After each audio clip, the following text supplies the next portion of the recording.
সমঝোতামূলক রাজনৈতিক পরিবেশ তৈরি না হলে বিনিয়োগ পরিস্থিতির উন্নতি হবে না। এতে উচ্চ প্রবৃদ্ধির আশা অবাস্তবই থেকে যাবে বলে মনে করছে সিপিডি।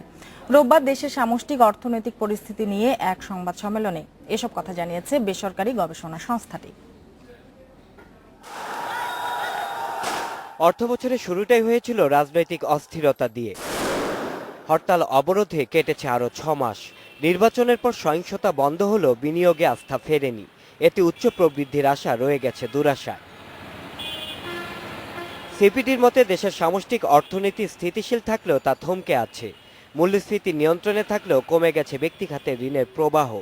বিনিয়োগের অভাবে ব্যাংকে জমছে অলস টাকার পাহাড়। এতে জিডিপি প্রবৃদ্ধি ঘুরপাক খাচ্ছে 6-এর ঘরেই। ষষ্ঠ পঞ্চবার্ষিক পরিকল্পনা অনুযায়ী মধ্যম অর্থনীতির দেশে পরিণত হওয়া তাই বেশ চ্যালেঞ্জিং বলছে গবেষণা সংস্থাটি। এই অনিশ্চয়তাটা বিনিয়োগের মধ্যেও আমরা দেখছি যে প্রতিফলিত হচ্ছে। সুতরাং আমাদের অর্থনীতি বিগত সময় যে ধরনের একটা ত্বরণ সৃষ্টি করতে পেরেছিল প্রবৃদ্ধির ক্ষেত্রে, সেই ত্বরণটি কিন্তু আমরা হারিয়ে ফেলছি।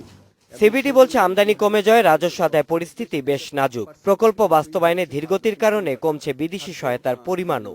এর সাথে রয়ে গেছে রাজনৈতিক স্থিতিশীলতা নিয়ে অনিশ্চয়তা। আলাপ আলোচনা করে একটা সমঝোতা মাধ্যমেই পরবর্তীতে নির্বাচনের দিকে যাওয়া যেতে পারে, কিন্তু প্রথম যে উদ্যোগটা, সেই উদ্যোগটা তো আলাপ আলোচনা, কোন পক্ষের কোন ধরনের পর্যবেক্ষণ আছে সেগুলোর জন্য তো একটা ক্ষেত্র দরকার। আমরা দেখছি যে কোনো ধরনেরই কোনো আলাপ আলোচনার ক্ষেত্র সৃষ্টি হয়নি।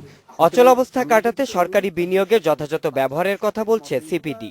কর ও ব্যাংকিং খাতে সংস্কার চালিয়ে নেবারও পরামর্শ গবেষণা সংস্থাটির।